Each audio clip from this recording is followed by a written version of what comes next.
Welcome to the First Unitarian Church of Chicago in person and at home. My name is Linda Cherney. I use she, her pronouns, and I'm a member of the Board of Trustees. I'm honored to welcome you to worship this morning along with the worship team, which is the Green Sanctuary Committee. Liz Tolbert and John Rice will do the story time, and Dr. Adam Odell will be the musician. The First Unitarian Church has been the home of progressive religion in Chicago and beyond since 1836. The church sits on the western shore of Lake Michigan, south of the Chicago River. We honor the indigenous peoples for whom these are unceded ancestral homelands, as well as the diverse and vibrant indigenous American communities who make their home here today. We are a Unitarian Universalist congregation, a community of children, youth, and adults, a people of many beliefs and traditions, bound not by the specific list of things we believe, but the values that we share and the mission to grow our souls and heal the world. Whether you just stepped in this church for the first time or for the 1000th time, you're welcome here. Whether you believe in God all of the time, some of the time, or none of the time, you're welcome here. Whether you have a PhD, a GED, or no degree, you are welcome here. No matter your race, who you love, or how much money you do or don't have, you are welcome here. If you're a visitor, we're excited that you are with us. Please let us know that you're here by filling out the visitor card and dropping it in the offering plate. If anyone has a joy or sorrow that you would like to have read aloud, please fill out the card and give that to the ushers when they come collecting the offering. If you have a joy or concern and would like the card and support committee to know about privately, you may put the card in the sanctuary box, which is at the back, anytime.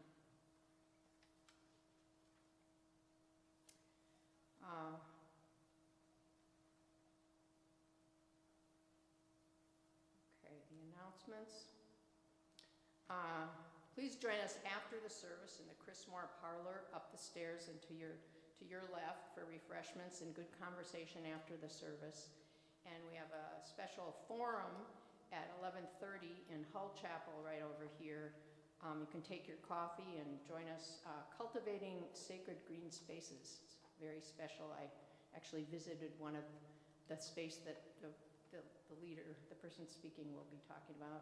And 1 to 2 is the Faithful Defiance group that meets on 53rd Street between 1 and 2 today, and I'll be going to that if any of you are interested in talking more about that. Our Wednesday monthly meeting at 6 o'clock is the Singing Circle.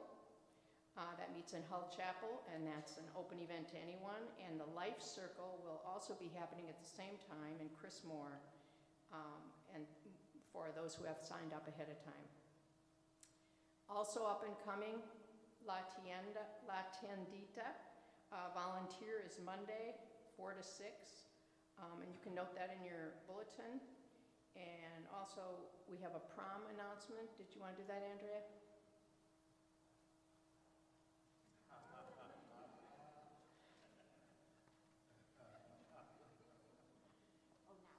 Sure. Oh. Yes. Good morning. Our prom fundraiser is a week from yesterday. It's Saturday, April 25th from 7 to 11 p.m.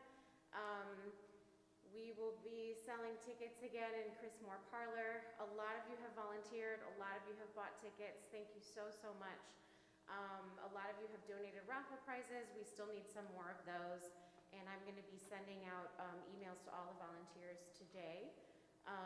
But please, if you have not bought your ticket, buy your ticket. We've sold almost 70 tickets, and we have raised already like $1,400.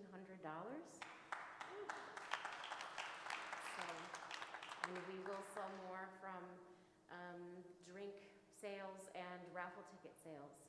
So it's going to be a fun time.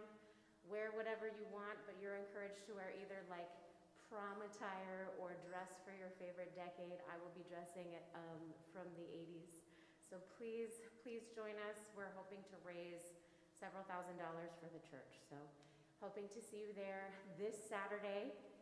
And if you haven't bought your ticket already, buy it in Chris Moore Parlor today. Thank you.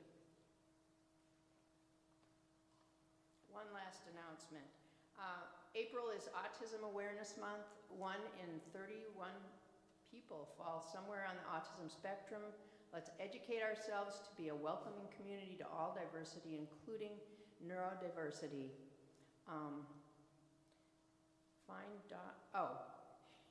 Dawn, you want to stand up if you have questions? See Dawn. All right. The lighting of the chalice. Please join me in reading the covenant as we light our chalice. Love is the spirit of this church, and service its law. This is our great covenant, to dwell together in peace, to seek the truth in love, and to help one another.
Good morning. My name is Jen Adams, and this is an excerpt from the Haudenosaunee Thanksgiving Address, Greetings to the Natural World. At the end of each stanza, please respond, "Now our minds are one." Today we have gathered, and we see the cycles of life continue. We have been given the duty to live in balance and harmony with each other and all living things. So now we bring our minds together as one, as we give the greetings and thanks to each other as people. Now our minds are one. We are all thankful to our mother, the earth, for she gives us all that we need for life. She supports our feet as we walk about upon her. It gives us joy that she continues to care for us as she has come from the beginning of time. To our mother, we send greetings and thanks. Now our minds are one. We give thanks to all the waters of the world for quenching our thirst and providing us with strength. Water is life. We know its power in many forms: waterfalls and rain, mists and streams, rivers and oceans. With one mind, we send greetings and thanks to the spirit of water. Now our minds are one. We now turn our thoughts to the trees. The earth has many families of trees who have their own instructions and uses. Some provide us with shelter and shade, others with fruit, beauty, and other useful things. Many people of the world use a tree as a symbol of peace and strength. With one mind, we greet and thank the tree life. Now our minds are one. We gather our minds to greet and thank the enlightened teachers who have come to help throughout the ages. When we forget how to live in harmony, they remind us of the way we were instructed to live as people. With one mind, we send greetings and thanks to those caring teachers. Now our minds are one. We have now arrived at the place where we end our words. Of all the things we have named, it was not our intention to leave anything out. If something was forgotten, we leave it to each individual to send such greetings and thanks in their own way. Now our minds are one.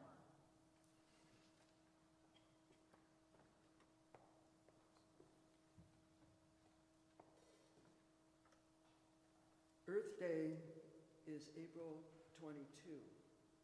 April is Earth Month. The litany of threats to the earth and to life on earth is long, terrifying, and growing. As threats pierce our consciousness, we may be afflicted by emotion, anger, grief, fear, longing, and still, we must carry on, one by one and in groupings. Our ancestors did. Now it's our turn.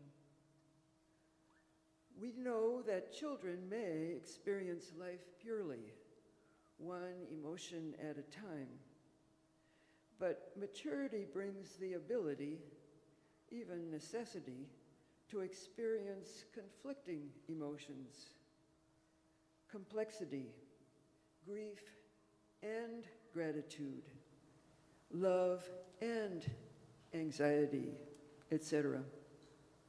Today, Earth Sunday, we acknowledge the sadness and dismay, and resolutely, even defiantly, at the same time, embrace possibility for wondrous living on earth for all, including ourselves and our children's children, and beyond. Come, let us worship together. All right, please join us in the singing of our opening hymn. It's hymn number 134. In our gray hymnal, Our World is One World. It's a little different style today, but if you want to follow along, the words are in the hymnal. Number 134, Our World is One World. Please stand and body our spirit as you are able.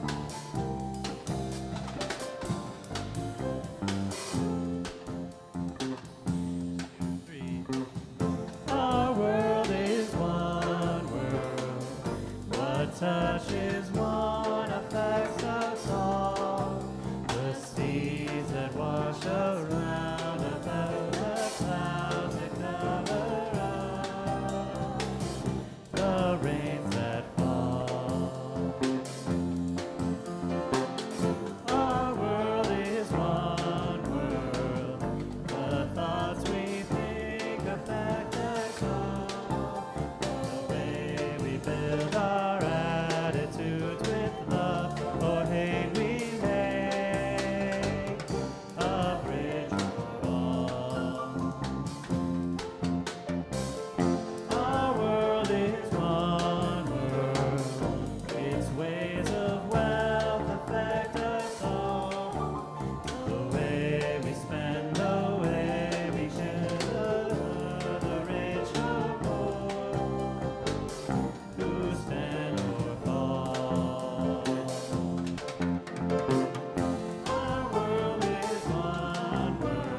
those who are young of heart, can you hear me?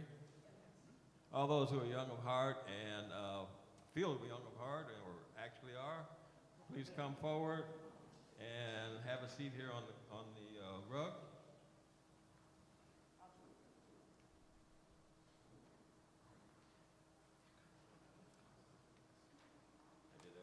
Yes, you did it perfectly.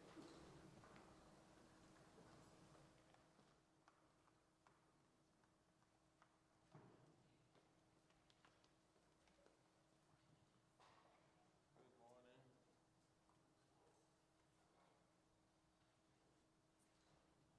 So we have our reading. Oh, you got it. In the mic.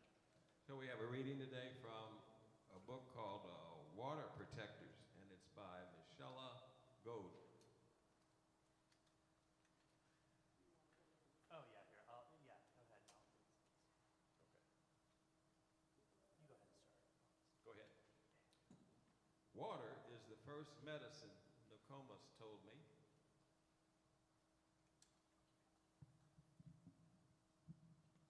Got it? We come from water. It nourishes us inside our mother's body as it nourishes us here on Mother Earth. Water is sacred, Nokomis said.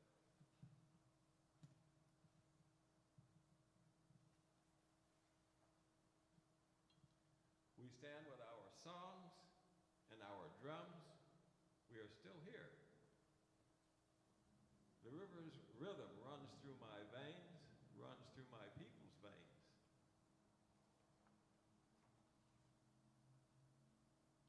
My people talk of a black snake that will destroy the land. Not good, huh, black snake? When my people first spoke of the black snake, they foretold that it would not come for many, many years. Now, the black snake is here. Its venom burns the land, courses through the water, makes it unfit to drink.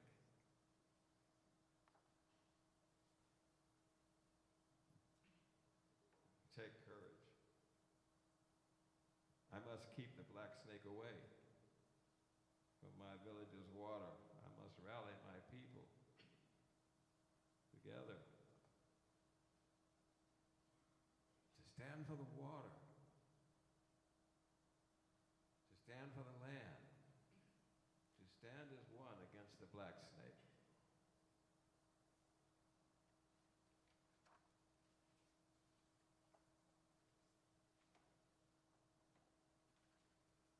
We stand with our songs and our drums.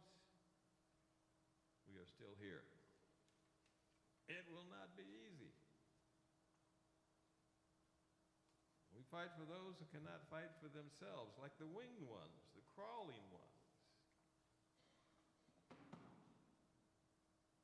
the four-legged, the two-legged, the plants, the trees, rivers, the lakes, the earth. We are all related.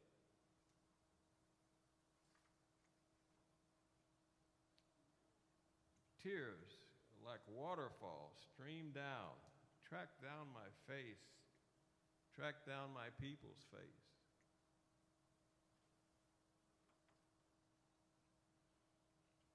Water has its own spirit, Nokomis told me.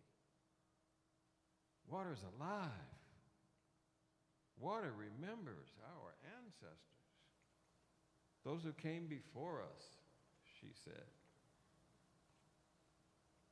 We stand with our songs and our drums, and we're still here. We are stewards of the earth. Our spirits have not been broken. We are water protectors. We stand. The black snake is in for the fight of its life. Thank you.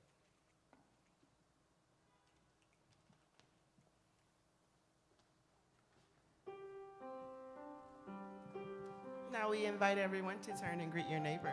Thank you.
Hi, everyone.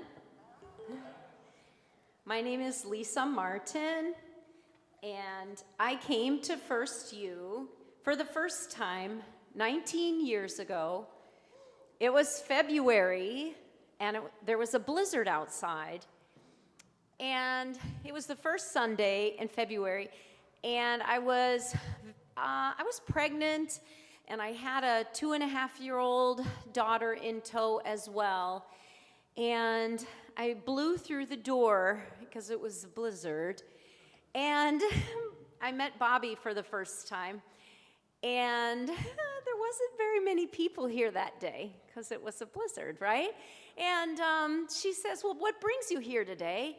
And I said, well, it was part of my 2007 goal was to find a church for my kids. You know, I want them to have that loving church family that I had growing up.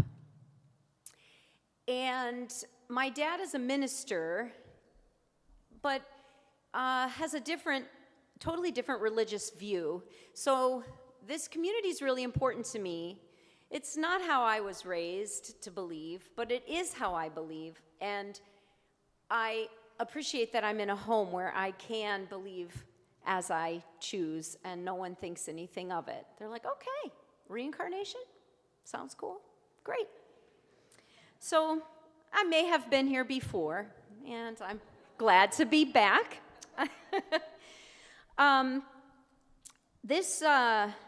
I think I was the last person to find First U using the yellow pages. So we decided when we looked at under churches in the yellow pages, Unitarian, and then First U was listed first. It's alphabetical compared to Second Unitarian and Third Unitarian. So we started here first and stayed. We came for the kids' programming, but stayed for ourselves.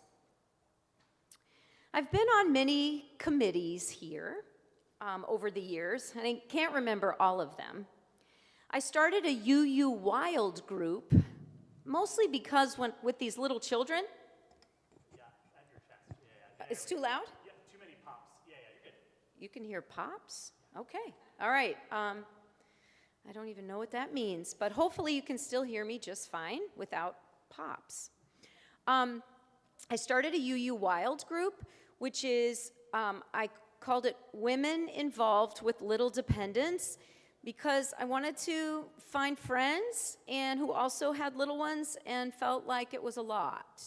Okay, so my daughters are now young adults in college, and it goes fast, but the UU Wild group, if you want to continue it, because you have little dependents and you don't feel very wild anymore, then please go ahead and keep having fun together. It's good.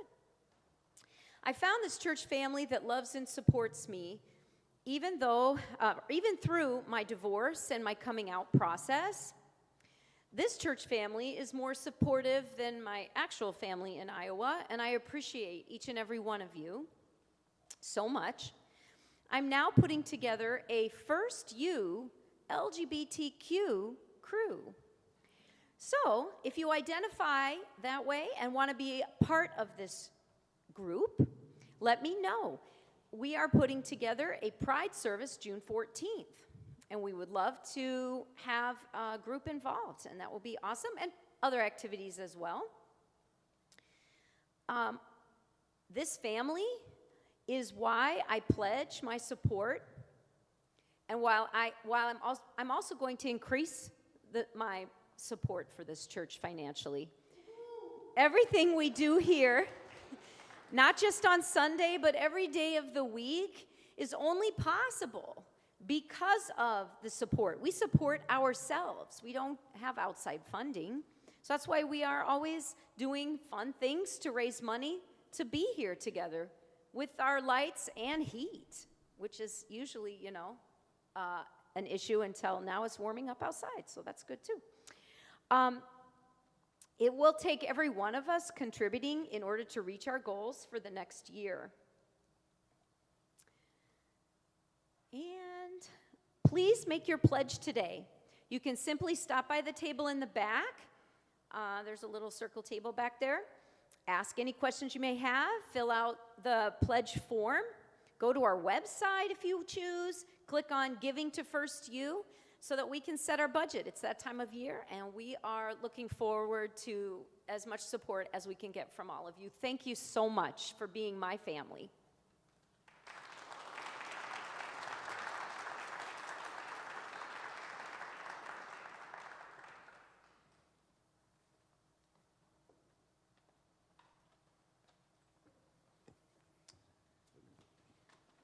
Thank you, Lisa. We now take up our weekly offering. Your generosity supports this church ministry, the important ministries of this church. Typically, we choose a community partner with whom we share our collection 50-50. These partnerships are one of the many ways we play an active role in supporting our community. This month, we're going to do something slightly different, in that we will be supporting our own community here at First U. This month's offering will go to the Congregational Support Fund, previously known as the Minister's Discretionary Fund. This fund was and is being used to support those associated with First Unitarian who are going through difficult times. and need financial support with things like rent, utilities, groceries, medical bills, etc. Historically, this fund has been funded by the plate offerings from only 2 Sundays a year, Christmas and Easter. Given the significant need in our community this year, we are extending it to the whole month of April to make sure we're able to continue supporting our community here at First U. Thank you for your generosity toward our shared ministry in this church and in the world. Our offering will now be gratefully received. Thank you.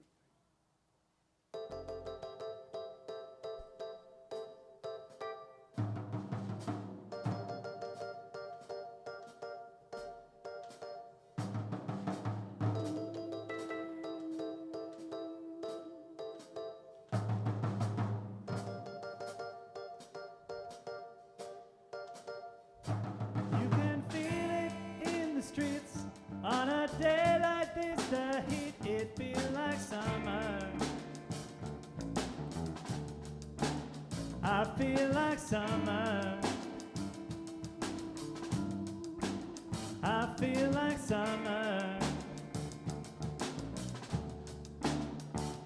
You can feel it in the streets on a day like this. The heat, it feels like summer. She feels like summer. I feel like summer.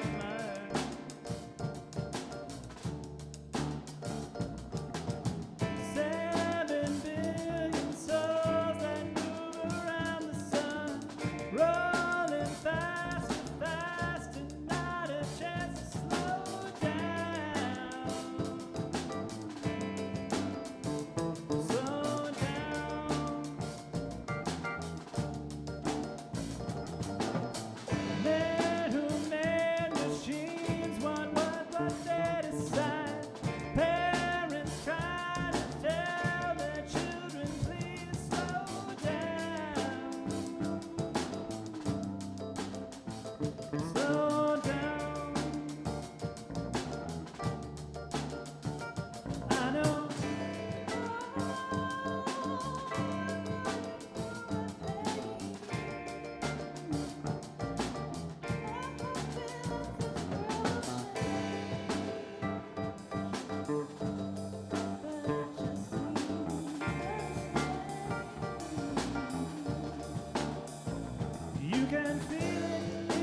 please rise in body or spirit for the singing of our centering song. There are a few main parts. Feel free to latch on to whichever part you like the most and want to go with. The first lyrics go, wash me away so that all that's left is love. There's a few alleluias. And then there's also, there is so much magnificence in the ocean. Waves are coming in, waves are coming in.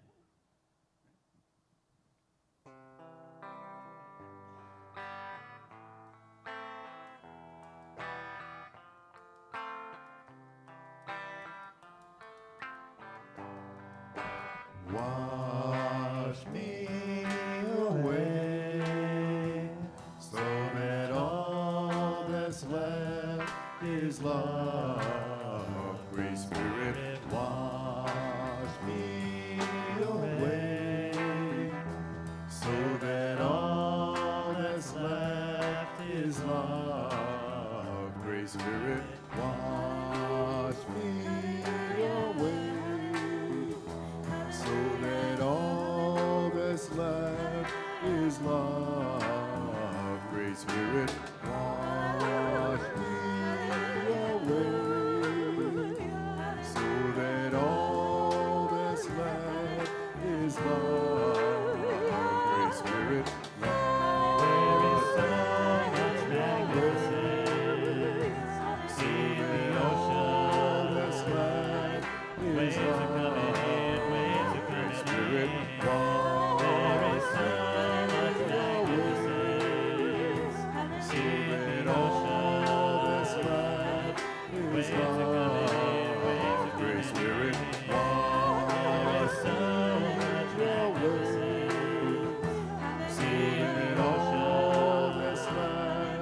Waves is are coming in, waves are love. coming Great Spirit, in. There is so much magnificence so in that the all ocean. that's left Waves is are coming in, love. waves are Great Spirit, There is wash so much magnificence so that all that's left is Waves are coming in, love. waves are Great coming Spirit, in. wash There is so much magnificence so in that the all ocean. that's left is Waves are coming in, love. waves are coming in. Thank you. You may be seated. As we gather and worship each week in this celebration of life, we bring our whole selves to share with one another our joys as well as our sorrows. We lift up just a few of those today that have been shared.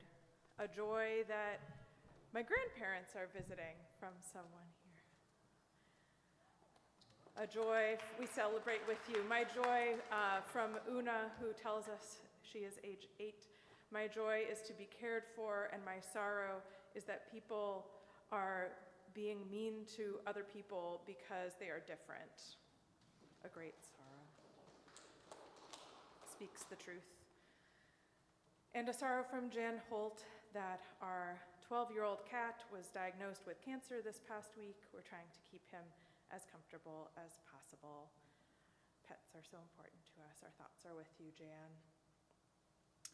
And a joy, so glad to be going to UU today. What a beautiful day to enjoy the earth.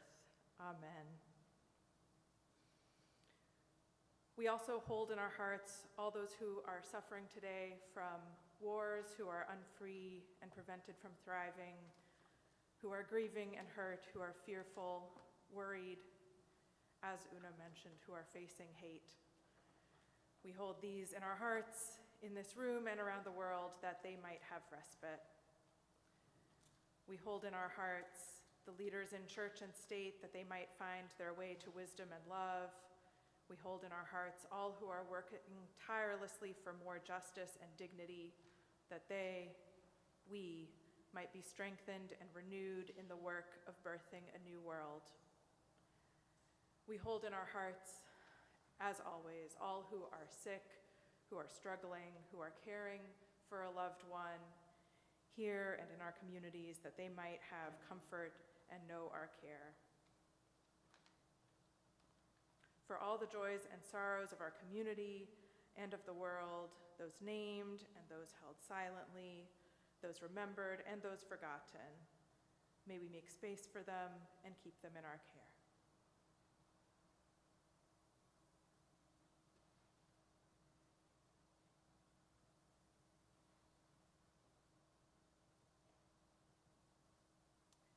Prepare for a short guided meditation by settling your body and perhaps closing your eyes or finding a spot in front of you to rest your eyes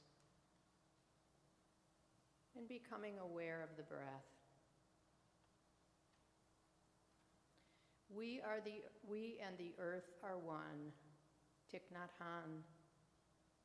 The earth is our mother, nourishing and protecting us in every moment, giving us air to breathe, fresh water to drink, food to eat, and healing herbs to care for us when we are sick.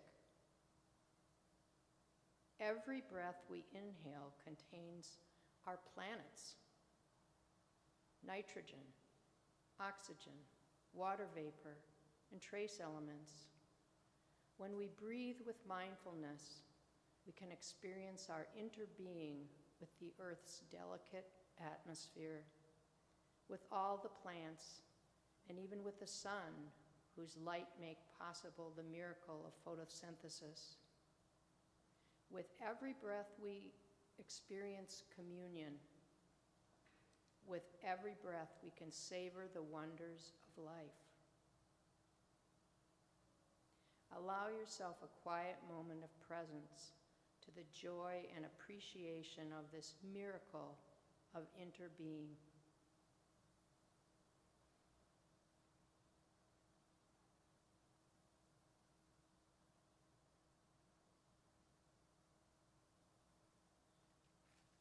Thank you.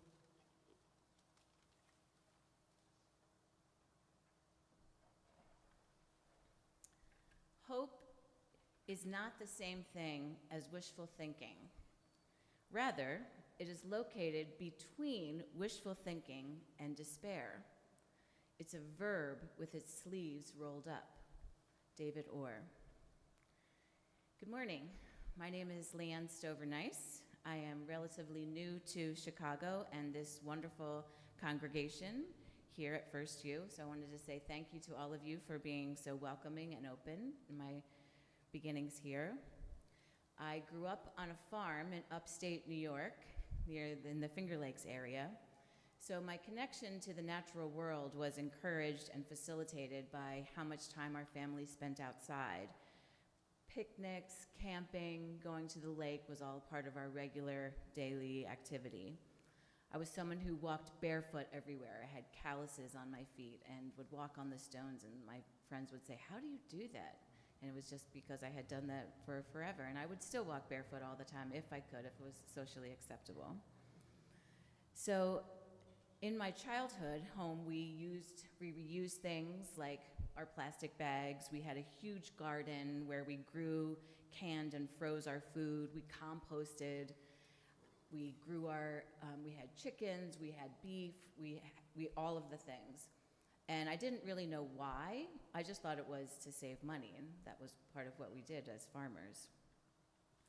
So one would think that growing up on a farm would automatically make me a member of the Climate Justice Club. And there are many ways that it did, just without my parents even realizing it. The struggle for my parents was in believing that climate change is real. To my parents, God created science, so to acknowledge that climate change is real and based on science would mean that God had made a mistake. And conservative politics also played a large role in shaping my family's views. I was always considered a rebel because I like to question, wonder, think outside the box. The concept of justice is very important to me, was and still is. Justice is to the soul as health is to the body, is what Plato said. What does it mean then that we are demanding justice for the earth and for the climate? Unfortunately, so often in our society, we seem to equate punishment and revenge with justice. When someone doesn't get sentenced to prison for a crime, we can feel robbed of justice. But what if we defined justice differently? Instead of punishment, we ask for the next good thing. Not the next best thing, not second best, but the next good thing. Perhaps that would bring justice to our soul. If someone is harmed, putting the offender in a cage doesn't really bring justice or healing. It does not create a sense of healing for our soul. What is required for us is to work to create what would be the next good thing. I believe that every human being was born good. There is good inside all of us. Helping to find that is how we can find justice for the earth. The earth is being robbed and pillaged. So what are we doing to ask for and seek justice for her? In her essay called Touching the Earth, Bell Hooks says, "When we love the earth, we are able to love ourselves more fully." She also pointed out that Native American and African people shared with one another a respect for the life-giving forces of nature of the earth. So listen to these words that are attributed to Chief Seattle in 1854. "How can you buy or sell the sky, the warmth of the land? That idea is strange. If we did not own the freshness of the air and the sparkle of the water, how can you buy them? Every part of this earth is sacred. Every shining pine needle, every sandy shore, every mist in the dark woods, every clearing and humming insect is holy in the memory and experience. We are part of the earth, and it is a part of us. The perfumed flowers are our sisters. The deer, the horse, the great eagle, these are our brothers. The rocky crests, the juices in the meadows, the body heat of the pony, and the human all belong to the same family." There are so many ways that people who were here on this land first truly understood what it means to live and love. I'm taking a course at the University of Illinois called Education for Global Sustainability. My professor, Samantha Lindgren, shared this quote by Stephen Gould. "We cannot win battles to save species and environments without forging an emotional bond between nature and ourselves, for we will not fight to save that which we do not love. We are warriors for things, causes, and people that we love." Audre Lorde's writings exquisitely incorporate nature to respond to civil and social wrongs. One of the most notable themes in her poetry is the use of the earth's elements to represent these injustices, using the changing seasons to symbolize the breakdown of rights and equality. Another theme is the reclaiming of nature, in harmony with the reclaiming of equality. Lorde exemplifies that the threat to nature is similar to the threat to humanity, and as nature recedes, so does the human's hope and spirit. In her poems, Lorde demonstrates that nature is not only a source of inspiration, but also a reflection of society's injustices. The depiction of nature by Lorde is reflective of her defiance against exploitation and desire to reclaim her voice and identity. In one of her poems, Second Spring, Audre Lorde creates a vivid picture of the themes of social reflection and ecological views. She describes the impossibility of having another spring, indicating that the dark ages have now arrived. In the poem, the image of flowers in full bloom, the sun shining, represents the purity and innocence of a past spring. The juxtaposition of the land becoming a vast, appalling wilderness is used to emphasize the cruel realities and injustices that have cast a shadow over the hope and rebirth that spring has long been associated with. We have no passions left to love the spring. Who had suffered autumn as we did, alone, walking through dominions of a browning laughter, carrying our loneliness, our loving, and our grief. That is from her collected poems, number 14. Lorde's description of a lost spring highlights the decade of rights and equality, which parallels the loss of nature and humankind. Lorde emphasizes her overall point that the situation of nature represents the situation of society through this poem, stressing the interdependency of environmental decay and social wrongs. The idea of holding both hope and sorrow then becomes an important part of our work for climate justice. Hope is not the same thing as wishful thinking. It is located between wishful thinking and despair. It is a verb with our sleeves rolled up. I challenge all of us to be hopeful and filled with despair and to roll up our sleeves, work toward healing ourselves and therefore loving the earth that is in need of our fight.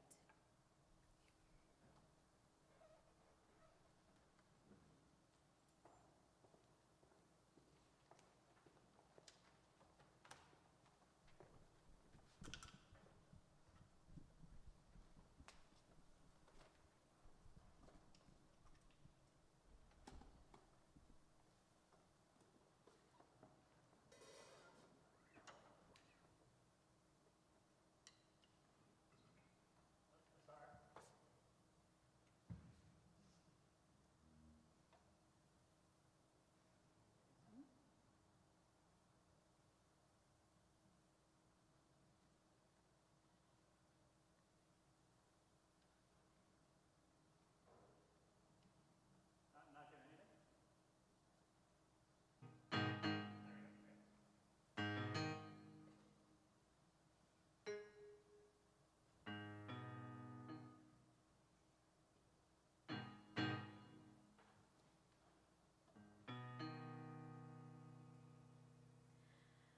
My Lucifer is lonely, standing there, killing time, can't commit to anything but a crime. Readers on vacation in open invitation. Animals, evidence, propagates more like a picket fence. Once you get inside, got friends but can't invite 'em. Those burn in California, my turn to ignore you. One day I didn't warn you. All the good girls go to hell, 'cause even God herself has enemies. And once the water starts to rise and heaven's out of sight, she'll want the devil on her knee. My Lucifer is lonely. Look at you, needing me. You know I'm not your friend without some greenery. Walking around in feathers. Peter should know better. Your cover up is caving in. Man's such a fool. Why are you saving him? Poisoning themselves now, begging for our help. Wow, hills burn in California. My turn to ignore you. Don't say I didn't warn you. All the good girls go to hell, 'cause even God herself has enemies. And once the water starts to rise and heaven's out of sight, she'll want the devil on her seat. My Lucifer is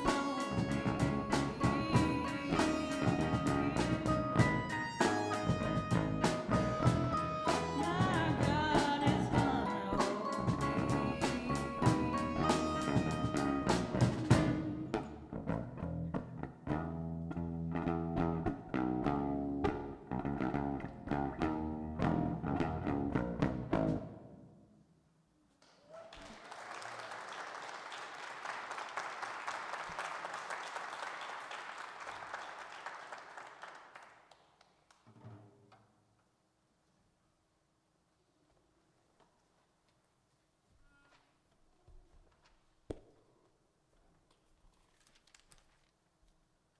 Happy Earth Week, everyone. My name is William Hill, known as Bill, and I'm a lifetime resident of Woodlawn and also a proud LGBTQ person of color. And after World War II, my grandfather, a military police officer, played a very unique role in the Great Migration from Georgia to Chicago. In 1968, I remember the death of Martin Luther King, where the race riots erupted and devastated Woodlawn and surrounding black communities. The desire to change community leaders initiated Dr. Martin Luther King Scholarship Award, giving hope and support for youth living in Woodlawn. I was the first recipient of that prestigious award. The award gave me the opportunity to attend the University of Minnesota, majoring in biology and art, as well as continuing for a master's degree in art education from DePaul University. Now, after the passing of my grandfather in 1997, I returned to Chicago to start a new gallery, Murphy Hill Gallery, located in the historic Sears and Roebuck's building, 30,000 square feet art space. Now, I creating exhibitions and programs based on serving others.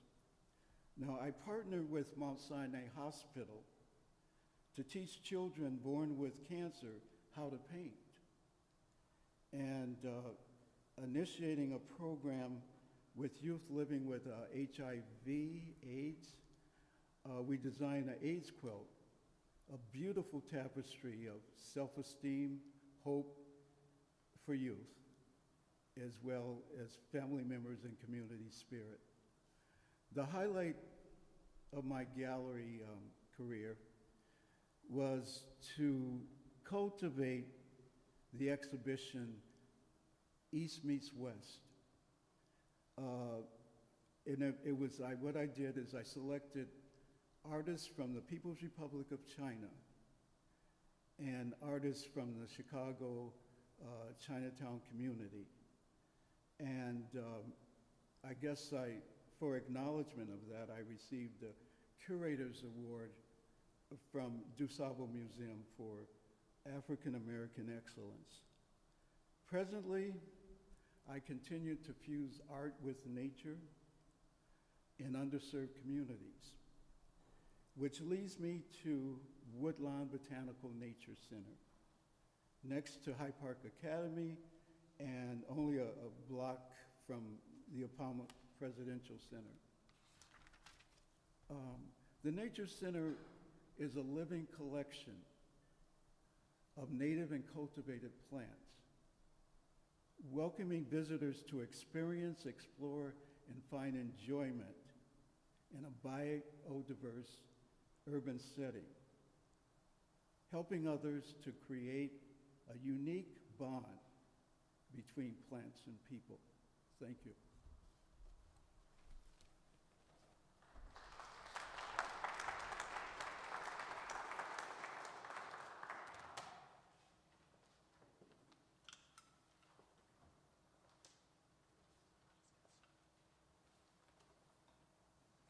All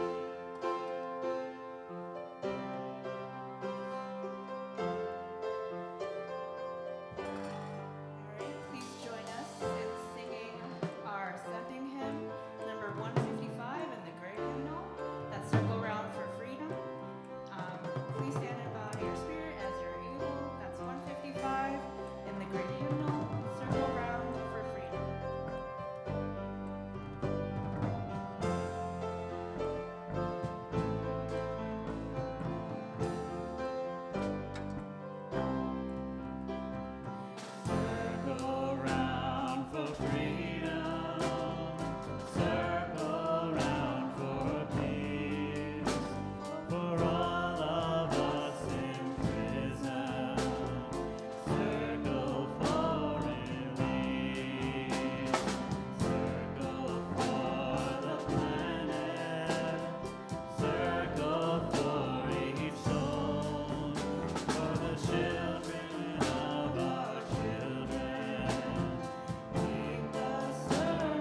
is Margie Gonwa, and I'd like to share with you today a poem that's a favorite of the Green Sanctuary team.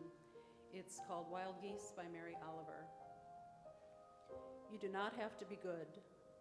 You do not have to walk on your knees for 100 miles through the desert, repenting. You only have to let the soft animal of your body love what it loves.